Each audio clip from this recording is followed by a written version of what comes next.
اخلاق اور ندیم اگلے روز دوپہر تک سرگرمی سے اس کھوج میں لگے رہے تھے کہ اندھیرے میں فوزیہ سے بدسلوکی کرنے والا کون تھا، لیکن وہ کسی حتمی نتیجے پر نہیں پہنچ سکے۔ گروپ میں تو میرے سوا سبھی شریف زادے تھے۔ ہوٹل کے ملازمین اور ویٹر وغیرہ کو بھی شامل تفتیش کیا گیا، مگر کچھ نتیجہ نہیں نکلا۔ فوزیہ نے بدحواسی کے عالم میں میرے خلاف بیان تو داغ دیا تھا، لیکن وہ کوئی ٹھوس ثبوت نہیں دے پائی تھی۔ فوزیہ کے بقول اس نے حملہ آور کا منہ نوچا تھا اور تھپڑ وغیرہ مارے تھے۔ منہ نوچا جائے تو اکثر چہرے پر ناخنوں کے نشانات رہ جاتے ہیں، ایسے نشانات کسی کے چہرے پر نظر نہیں آ رہے تھے، حتیٰ کہ میرے چہرے پر بھی نہیں تھے، حالانکہ اعلان شدہ ملزم میں ہی تھا۔ دوپہر کو چھوٹے تایا اور تائی جان میرے پاس آئے، اخلاق بھی ان کے ساتھ تھا۔ چھوٹے تایا نے معذرت کا رویہ اختیار کیا، کہنے لگے بھائی صاحب کی عمر زیادہ ہو گئی ہے، بات کرنے سے پہلے سوچتے نہیں، لیکن کیا کیا جائے، بزرگ ہیں، برداشت کرنا پڑتا ہے۔ ویسے دل میں غصہ نہیں رکھتے، ابھی آگ بگولا ہوتے ہیں، ابھی نارمل ہو جاتے ہیں، اب سب سے خاموش بیٹھے ہیں۔ ابھی تھوڑی دیر پہلے مجھ سے کہہ رہے تھے کہ تیمور پتہ نہیں میرے بارے میں کیا سوچتا ہوگا۔ تائی بھی چکنی چپڑی باتیں کرنے لگیں۔ میں جانتا تھا جو کچھ ان کی زبان پر ہے وہ دل میں نہیں ہے۔ ہونے والے داماد کی خاطر انہوں نے اپنے غیظ و غضب کو وقتی طور پر پس منظر میں دھکیل کر میری اشک شوئی کی کوشش کی تھی۔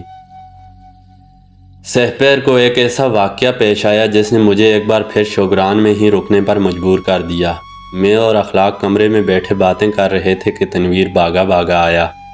اس کا رنگ اڑا ہوا تھا۔ وہ بولا ایک بری خبر ہے اخلاق بھائی، جیل سیف الملوک والے لڑکوں کا گروپ بھی شوگران آ گیا ہے۔ میں نے ابھی انہیں نئے ہوٹل کے پاس جیپوں سے اترتے دیکھا ہے۔ او مائی گاڈ، اخلاق کے منہ سے نکلا اور اس کے چہرے پر تشویش پھیل گئی۔ ان لوگوں نے بھی تمہیں دیکھا ہے؟ اخلاق نے پوچھا۔ میرا خیال ہے کہ دیکھا ہے، تنویر نے جواب دیا۔ اب کیا کیا جائے؟ اخلاق نے مجھ سے پوچھا۔ اس کا فیصلہ تو وقت ہی کر سکتا ہے۔ اخلاق چاہتا تھا کہ گروپ کے باقی ارکان سے یہ اطلاع چھپا کر رکھی جائے، لیکن عملاً ایسا ممکن نہیں تھا۔ شوگران چھوٹا سا ہل اسٹیشن ہے، وہاں 20-22 لڑکوں کا گروپ چھپا کیسے رہ سکتا تھا؟ 1.5-2 گھنٹے میں یہ خبر ہماری پارٹی کے سبھی ارکان کو معلوم ہو چکی تھی کہ جیل والے لڑکے یہاں بھی پہنچ گئے ہیں۔ اب 2 صورتیں ہو سکتی تھیں کہ ایک تو یہ لڑکے اتفاقاً یہاں پہنچے تھے، دوسرا انہوں نے ہمارا تعاقب کیا تھا۔ دونوں صورتوں میں ہمارے لیے بدمزگی کا سامان بہرحال موجود تھا۔ اخلاق وغیرہ شوگران سے آگے سری پائے نامی مقام پر جانا چاہتے تھے اور وہاں کیمپنگ کا ارادہ رکھتے تھے، لیکن اب سب کچھ چوپٹ ہوتا دکھائی دے رہا تھا۔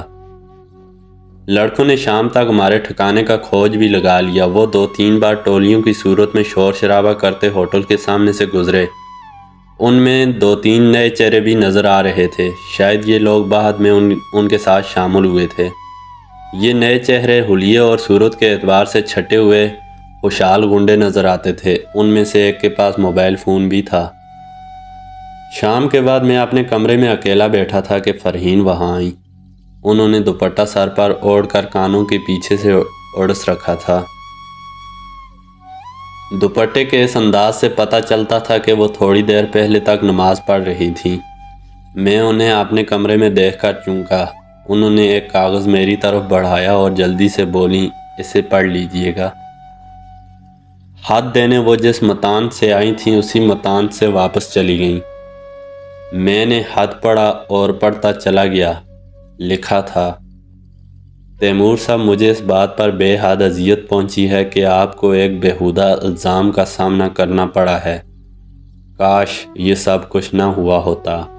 میں آپ کی بے گناہی کی گواہ ہوں، کیونکہ جس وقت فوزیہ والا واقعہ ہوا آپ میرے ساتھ نیچے درختوں میں بیٹھے باتیں کر رہے تھے، لیکن میں یہ بات دوسروں کو نہیں بتا سکتی۔ میں نے واپس آ کر کہا تھا کہ بازار سے خریداری کر کے آئی ہوں۔ اگر آپ یہ کہوں کہ میں بازار نہیں گئی تھی بلکہ آپ کے ساتھ نیچے درختوں میں بیٹھی تھی تو شکوک پیدا ہوں گے، اور اس گروپ میں کچھ بے حد شکی مزاج قسم کے لوگ موجود ہیں۔ اگر میں اس واقعے کے حوالے سے زیادہ پریشان ہوں تو شاید اس کی وجہ بھی یہی ہے کہ میں آپ کی صفائی دے سکتی ہوں، لیکن خاموش رہنے پر مجبور ہوں۔ بہرحال اگر میں آپ کی بے گناہی کی گواہ نہ بھی ہوتی تو میرا ذہن آپ کے حوالے سے ایسے گھٹیا الزام کو کبھی تسلیم نہ کرتا۔ میری ہمدردیاں آپ کے ساتھ ہیں، اور آخر میں آپ سے ایک گزارش ہے۔ اخلاق بتا رہا تھا کہ آپ واپس جانے کا تہیہ کیے ہوئے ہیں۔ میں آپ پر زور تو نہیں دے سکتی، صرف گزارش کر سکتی ہوں۔ جیسا کہ مجھے ابھی معلوم ہوا ہے، جھیل والے غنڈے ہمارے پیچھے یہاں بھی آ گئے ہیں۔ میں چاہتی ہوں کہ ایسے موقع پر آپ ہمیں اکیلا چھوڑ کر نہ جائیں۔ آپ کی موجودگی سے مجھے اور باقی سب کو تحفظ کا احساس رہے گا۔ میں نے اخلاق کو مشورہ دیا ہے اور آپ کو بھی رائے دیتی ہوں کہ سریپائے میں کیمپنگ کا پروگرام ختم کر دیں اور واپس چلیں۔ یہ نہ ہو کہ کوئی ایسی بدمزگی پیدا ہو جائے جو ساری تفریح کو غارت کر دے۔ میں کافی دیر ہاتھ پکڑے بیٹھا رہا، فرحین کی تحریر دیکھتا رہا۔ لفظوں کے دائرے، خطوط، سب کچھ فرحین کی ہی طرح دلکش تھا۔ اس خط نے مجھے احساس دلایا کہ فرحین کے دل میں میرے لیے ایک نرم گوشہ پیدا ہوا ہے۔ یہ پتھر میں جونک لگنے والی بات تھی۔ اس سفر کے آغاز میں سوچ بھی نہیں سکتا تھا کہ یہ انتہائی سنجیدہ مزاج اور محتاط خاتون مجھ پر اتنا بھروسہ کرے گی کہ مجھے ایک نامہ تحریر کرے گی، اور اس نامے کی تحریر میں میرے لیے ہمدردی کی خوشبو ہوگی۔ یہ سب واقعات کی کرشمہ کاری تھی۔ فرحین بالکل اتفاقیہ طور پر میری بے گناہی کی گواہ ہو گئی تھی، اور یہ ایسی گواہی تھی جسے وہ دینے کی خواہش رکھتی تھیں مگر دے نہیں سکتی تھیں۔ یہ صورتحال میرے لیے تکلیف دہ ہونی چاہیے تھی، لیکن نہ جانے کیوں مجھے خوشی کا احساس ہو رہا تھا۔ شاید اس لیے کہ گواہی کے سلسلے میں فرحین کی مجبوری نے فرحین کے دل میں میری ہمدردی کو ابارا تھا، اور میں اس ہمدردی کے لیے ہر قیمت چکانے کو تیار تھا۔ ان جھیل سی خاموش آنکھوں نے کوئی ایسا جادو کیا تھا مجھ پر کہ دل و دماغ ایک گلابی دھند میں اوجل ہوتے چلے جا رہے تھے۔ اس دھند میں ایک پاگل کر دینے والی خوشبو تھی، ایک ایسا ریشمی لمس تھا جس کی کیفیت کو لفظوں میں بیان کرنا ممکن نہیں تھا۔ فرحین کا خط پڑھنے کے بعد میں نے پھاڑ دیا اور اس کے پرزے آتش دان میں جھونک دیے۔ اگلے روز بھی اخلاق اور ندیم کے پرزور اصرار کے باوجود میں نے ناشتہ اپنے کمرے میں ہی کیا۔ میں بڑے تایا کی شکل دیکھنا نہیں چاہ رہا تھا۔ مجھے خدشہ تھا کہ انہیں دیکھ کر میرا دماغ پھر چٹک جائے گا اور ان کی وہ غسیلی نگاہیں یاد آ جائیں گی جو پرسوں شام انہوں نے مجھ پر ڈالی تھیں اور جنہوں نے میرے سینے کو چھید کر رکھ دیا تھا۔ اخلاق، ندیم اور تنویر وغیرہ نے بھی میرے ساتھ ہی ناشتہ کیا۔ ہاں، سلجوق نظر نہیں آیا۔ اخلاق کی زبانی علم ہوا کہ بدقماش لڑکوں کی ٹولی کو سبق سکھانے کے لیے بڑے تایا مقامی پولیس چوکی سے رابطہ کرنا چاہ رہے تھے۔ سلجوق بھی ان کا ہم نوا تھا، مگر اکثریت نے اس کی مخالفت کی، لہٰذا یہ پروگرام کینسل ہو گیا۔ ناشتے کے دوران میں ہم چاروں اس موضوع پر بات کرتے رہے۔ باتوں باتوں میں ایک ایسی بات سامنے آئی جس نے مجھے مجبور کر دیا کہ میں اپنے غم و غصے کو پس منظر میں دھکیل دوں اور فی الحال گروپ کو چھوڑنے کا خیال ترک کر دوں۔ دراصل تنویر یہ بات کر رہا تھا کہ گنڈا پارٹی کو یہ کیسے علم ہوا ہم شوگران میں ہیں۔ ندیم نے کہا کہ ممکن ہے جب ہم ناران سے روانہ ہوئے تو گروپ میں سے ایک دو لڑکوں نے ہماری بے خبری میں ہمارا پیچھا کیا ہو، اس کے بعد ساتھیوں کو اطلاع دے دی ہو کہ ہم شوگران میں ہیں۔ میں نے کہا پھر تو یہ بھی ممکن ہے کہ ہمارا پیچھا کرنے والے ایک دو لڑکے پچھلے 2-3 دن سے ہمارے ساتھ ہی شوگران میں موجود ہوں۔ اس کے ساتھ ہی ایک اور بات بجلی کی طرح میرے ذہن میں آئی، کہیں ایسا تو نہیں تھا کہ فوزیہ کے ساتھ دست درازی کرنے والے بھی یہی لڑکے ہوں۔ میں نے اپنے خیال کا اظہار اخلاق وغیرہ پر کیا تو وہ بھی بری طرح چونک گئے۔ یہ بات واقعی قابل غور تھی۔ میں نے اس پہلو پر جتنا بھی سوچا، میرا یہ خیال پختہ ہوتا چلا گیا کہ گروپ کے کچھ لڑکے یہاں موجود تھے اور فوزیہ کے ساتھ پیش آنے والے واقعے میں گنڈا پارٹی کا امول دخل ہے۔ بہرحال اپنے اس خیال کی تصدیق کے لیے میرے یا اخلاق وغیرہ کے پاس کوئی ٹھوس ثبوت موجود نہیں تھا۔ اگلے 4-5 روز ہم نے شوگران میں ہی گزارے۔ لڑکے بھی شوگران میں موجود تھے، گاہے گاہے وہ ہمیں نظر بھی آتے رہے، لیکن ان کی طرف سے کوئی ایسی بات نہیں ہوئی جو پھر سے جھگڑے کا سبب بنتی۔ وہ اپنے حال میں مگن نظر آ رہے تھے۔ ان کا ہوٹل ہمارے ہوٹل سے کافی فاصلے پر تھا اور شاید یہ بات بھی حالات کی بہتری میں معاون ثابت ہوئی تھی۔ فرحین کے ساتھ ایک دو بار میرا مختصر مکالمہ ہو چکا تھا۔ ان کے لہجے میں اب مجھے اپنے لیے وہ سرد مہری نظر نہیں آتی تھی جو اس سے پہلے نمایاں تھی۔ وہ مسکراتی ہوئی بہت خوبصورت لگتی تھیں۔ دل چاہتا تھا کہ سب کام چھوڑ کر اور ہر طرف سے دھیان ہٹا کر ان کی مسکراہٹ دیکھتے رہو۔ شاید انہیں بھی اپنی مسکراہٹ کی قدر و قیمت کا علم تھا، لہٰذا وہ بہت کم مسکراتی تھیں۔ میں نے کئی بار سوچا کہ یہ مسکراہٹ واقعی اتنی خوبصورت ہے یا شوگران نے اسے خوبصورت بنا دیا ہے۔ ہر بار ذہن سے یہی جواب آیا کہ شوگران نے اس مسکراہٹ کو خوبصورت نہیں بنایا ہوگا، اس مسکراہٹ نے شوگران کو چار چاند لگائے ہیں۔ وہ بڑی فلسفیانہ بات کرتی تھی۔ میں بات پر جتنا غور کرتا تھا اس کے نئے نئے معنی نکلتے چلے جاتے تھے۔ مجھے یوں لگ رہا تھا کہ میں بڑی تیزی سے فرحین کی شخصیت کے اثر میں آ رہا ہوں۔ میرے دل میں فرحین کے لیے جو جذبہ پیدا ہوا تھا وہ بے شک بہت خوبصورت تھا، لیکن اس کے انجام کا سوچ کر میرا دل ہول جاتا تھا۔ فرحین کے اور میرے درمیان ناقابل عبور فاصلے عائل تھے۔ ان میں مزاج اور لائف سٹائل کا فاصلہ بھی تھا۔ وہ مذہبی ذہن رکھنے والی ایک نہایت ہی اصول پسند اور روایت پسند لڑکی تھی۔ میں مزاج قارن تھا اور آوارہ گردی رگ رگ میں رچی بسی تھی۔ وہ شرافت کی علم بردار تھیں۔ میں بعض افراد کے نزدیک بدقماش شمار ہوتا تھا۔ وہ نہایت ہی تعلیم یافتہ تھی۔ میں نے واجبی تعلیم حاصل کی تھی۔ وہ نرم و نازک پھول جیسی تھیں۔ میں صحرا میں اگا ہوا ایک پرہار پودا تھا۔ غرض ہر لحاظ سے میرے اور ان کے درمیان زمین آسمان کا فرق تھا۔ وہ ابھی تک ایک ایسے شخص کے نام پر بیٹھی ہوئی تھی جو برسوں پہلے اسے بلا کر 7 سمندر پار آباد ہو گیا تھا۔ کبھی اس کی خبر لی تھی نہ اس کا حال جانا تھا، لیکن وہ وفا کی پتلی اس کے ماں باپ کے پاس رہ رہی تھی اور شب و روز ان کی خدمت کر رہی تھی۔ اسے اپنی ساری زندگی کی بربادی منظور تھی، لیکن طلاق کا داغ ماتھے پر سجانا منظور نہیں تھا۔ میں نے اس موضوع پر سوچنا شروع کیا تو ذہن کہاں سے کہاں پہنچ گیا۔ ہوٹل کی کھڑکی سے باہر نظر آنے والے پربتوں کے خوشنما مناظر میری نگاہوں کے سامنے رہے، لیکن مجھ سے بہت دور چلے گئے۔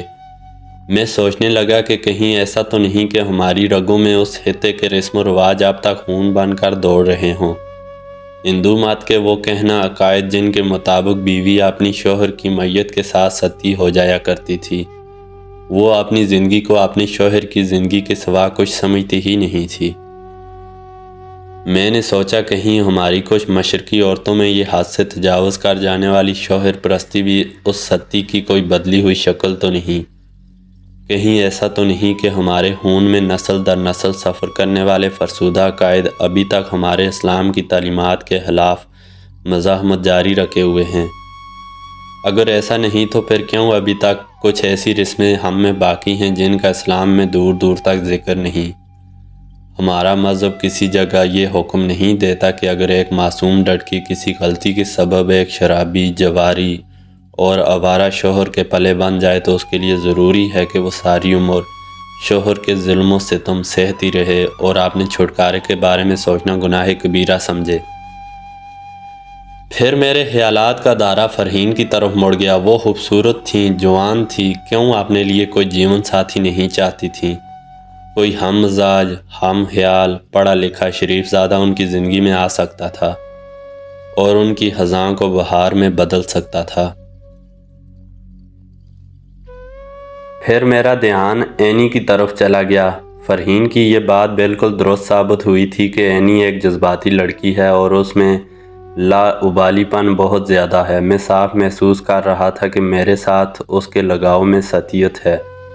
کبھی کبھی تو یوں لگتا تھا جیسے اس نے وقت گزاری کے لیے مجھ سے بے تکلفی اختیار کی ہے۔ دوسرے لفظوں میں اسے فلرٹ بھی کہا جا سکتا تھا۔ مجھے کاغان کی وہ رات ابھی بھولی نہیں تھی جب اینی نے مجھ سے اپنی دلچسپی کے اظہار کے لیے ایک نہایت ہی عامیانہ طریقہ اختیار کیا تھا اور میرے بستر تک اپنا ہاتھ پہنچا دیا تھا۔ یہ واقعہ اینی کے کھلے ذہن رہن سہن کا عکاس تھا۔ تنویر کی زبانی بھی مجھے ایک دن معلوم ہوا تھا کہ کالج میں اور خاندان میں اینی کے ایک دو افیئرز مشہور ہوئے تھے۔ یہی وجوہات تھیں کہ میں اب اینی سے حتی الامکان کنی کترا رہا تھا۔ در حقیقت مجھے کبھی بھی اینی میں دلچسپی نہیں رہی تھی، نہ ہی میں نے اینی کی خواہش کے باوجود اسے کبھی چھونے کی کوشش کی تھی۔ اگر دوران سفر میں نے اینی کی بے تکلفی کا جواب بے تکلفی سے دیا بھی تھا تو اس کی وجہ صرف یہی تھی کہ میں غیر ارادی طور پر فرحین کی توجہ چاہ رہا تھا۔ فوزیہ والے واقعے کے بعد ایک شام اینی میرے پاس آئی تو میں نے اس سے واضح بے رخی اختیار کی۔ میں نے کہا تم نے دیکھ ہی لیا ہے اینی کہ تمہارے خاندان میں میری کتنی عزت ہے، اب اس عزت میں اضافہ مت کرو، بس اتنا ہی احترام و وقار مجھے عزم ہو جائے تو بہت ہے۔ وہ مجھے گھورتی رہی تھی لیکن بولی کچھ نہیں تھی، پھر پاؤں پٹکتی ہوئی باہر چلی گئی تھی۔ شوگران میں ہمارے قیام کا 8واں دن تھا۔ شام کو فارسٹ ریسٹ ہاؤس کے خوبصورت گراسی گراؤنڈ میں ٹہلتے ٹہلتے فرحین میرے پاس آ گئیں۔ کہنے لگیں کیا بات ہے، اینی آپ سے بہت کھنچی کھنچی ہے، کچھ کہا ہے آپ نے اسے؟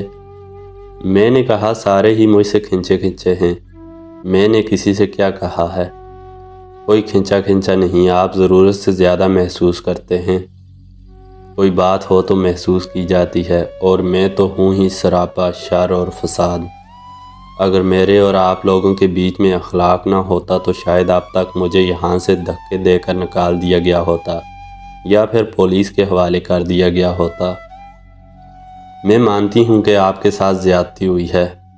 یہ ایک اتفاق تھا کہ جس وقت فوزیہ والا واقعہ ہوا آپ بغیر اطلاع کے اپنے کمرے سے نکلے ہوئے تھے۔ فوزیہ سے کھینچا تانی کرنے والے کا لباس بھی اتفاقاً وہی تھا جو آپ نے پہن رکھا تھا۔ بدحواسی میں فوزیہ کے منہ سے آپ کا نام نکل گیا، وہ خود بھی اس بات پر پشیمان ہے۔ ابا جان سمیت سب کو اپنی غلطی کا احساس ہو گیا ہے، ممکن ہے کہ وہ آپ سے معذرت کرنے بھی آئیں۔ یہ سب دکھاوے کی باتیں ہیں فرحین صاحبہ، آپ نہیں جانتی ان لوگوں کے دل میں میرے لیے نفرت کی کتنی ریل پیل ہے۔ ان کے چہروں کی مسکراہٹیں مصنوعی اور ان کے میٹھے بول دراصل زہر میں بجھے ہوئے تیر ہیں۔ فرحین نے غور سے مجھے دیکھا، پھر بولیں کچھ بھی ہے، میں کم از کم اینی کے والے سے تو یہ بات ماننے کو تیار نہیں کہ وہ فوزیہ والے واقعے میں آپ کو قصوروار سمجھتی ہے اور اسی سبب آپ سے کھنچی ہے۔ پھر آپ کیا سمجھتی ہیں اس کے علاوہ اور کیا بات ہو سکتی ہے؟ فرحین کی آنکھوں میں میرے لیے تشکر کی ایک کرن نظر آئی۔ وہ آہستگی سے بولی میرا خیال ہے کہ آپ نے اسے خود سے دور رکھنے کی شعوری کوشش کی ہے، سرد مہری برتی ہے اس سے۔ آپ جو چاہیں سمجھ لیں، میں نے کہا۔ سامنے سے ندیم اور اخلاق ٹہلتے آ رہے تھے۔ فرحین کچھ کہتے کہتے خاموش ہو گئیں۔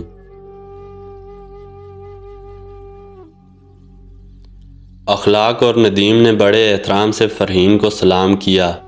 ان کی آنکھوں میں حیرانی تھی، شاید انہیں یقین نہیں آ رہا تھا کہ فرحین صاحبہ جو ہر وقت چہرے پر گہری سنجیدگی سجائے امور خانہ داری میں مصروف نظر آتی ہیں، پھولوں کے درمیان چہل قدمی کر رہی ہیں اور میرے ساتھ مصروف گفتگو ہیں۔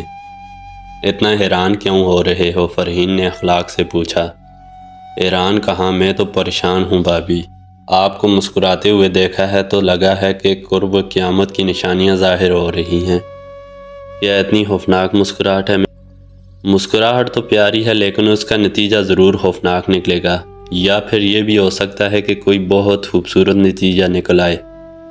لیکن نتیجہ نکلنا کیوں لازمی ہے؟ میں نے پوچھا۔ وہ مزاحیہ انداز میں بولا تاریخ اٹھا کر دیکھ لیں، دنیا میں جب بھی کوئی اہم واقعہ ہوا وہ یا تو کسی اہم واقعے کا نتیجہ یا اہم واقعے کا سبب تھا۔ اخلاق میرا خیال ہے کہ تم میری مسکراہٹ کو ضرورت سے زیادہ اہمیت دے رہے ہو، وہ سنجیدہ ہوتے ہوئے بولیں۔ ان کی سنجیدگی میں کچھ ایسا وقار تھا کہ بندے کا دل خواہ مخواہ مؤدب ہونے کو چاہنے لگتا تھا۔ جی تو پیارے دوستو، ہماری آج کی قسط یہاں پہ مکمل ہوتی ہے۔ مزید آپ کو اگلی قسط میں انشاءاللہ سنایا جائے گا یہ ناول کمنٹ باکس میں آپ لوگ بتائیے کیسی لگی آپ کو یہ قسط۔ بہت شکریہ، ہمارے ساتھ جڑے رہیں۔ جو دوست ہمارے چینل پر نئے ہیں وہ چینل کو سبسکرائب کر لیں اور بیل آئیکن پر کلک کر دیں تاکہ ہماری آنے والی ہر نئی ویڈیو کا آپ کو نوٹیفیکیشن مل سکے اور آپ ہماری ہر آنے والی قسط سے بخوبی آگاہ ہو سکیں اور ٹائم پر پڑھ سکیں۔ بہت شکریہ، سلامت رہیں، اللہ حافظ۔